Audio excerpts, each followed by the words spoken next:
হলদিয়া সভা থেকে তৃণমূলকে নিশানা শুভেন্দু অধিকারীর। ঘাটাল, তমলুক, কাঁথি এলাকায় প্রধানমন্ত্রীকে এনে সভা করবেন বলে জানান বিরোধী দলনেতা। তিনি বলেন, এই রাজ্য থেকে সর্বোচ্চ আসন পাবে বিজেপি। নন্দীগ্রামকে ঠান্ডা করেছেন লক্ষণ ঘোষ, সুশান্তদের ঠান্ডা করেছেন বলে হুঁশিয়ারি শুভেন্দু অধিকারীর। হলদিয়া সভা থেকে তৃণমূল কংগ্রেসকে নিশানা শুভেন্দু অধিকারী। ঘাটাল, তমলুক, কাঁথি এলাকায় প্রধানমন্ত্রীকে এনে সভা করবেন বলে জানান বিরোধী দলনেতা।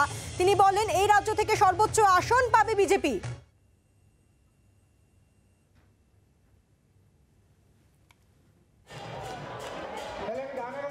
হলদিয়ার মাতব্বর, নাম বলবো না, রেট বেড়ে যাবে। দিনের বেলা এখানে চিৎকার করে আর রাত্রিবেলা লোক দিয়ে আমার পা ধরে। এই হলদিয়ার মাতব্বর গুলোকে আমি যদি সোজা করতে না পারি, আমার নাম শুভেন্দু অধিকারী নয়।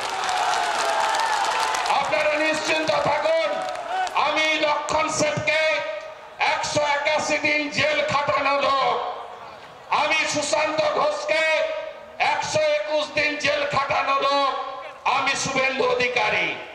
আমি 2.5 লক্ষ ভোটে এই মাটিতে লক্ষণ সেটকে হারিয়েছি জনগণের সমর্থন নিয়ে। এই যে 4 আনা 8 আনা 5 পয়সার যারা এই সভাকে কেন্দ্র করে 3 দিন ধরে একটু চুল কাটছিলেন, তো তাদের অবস্থাও কি হয় শুধু দেখতে থাকুন। দেখবি আর জ্বলবি, লুচির মতো ফুলবি। বাংলার আওয়াজ, বাঙালির আবেগ, জি 24 ঘন্টা।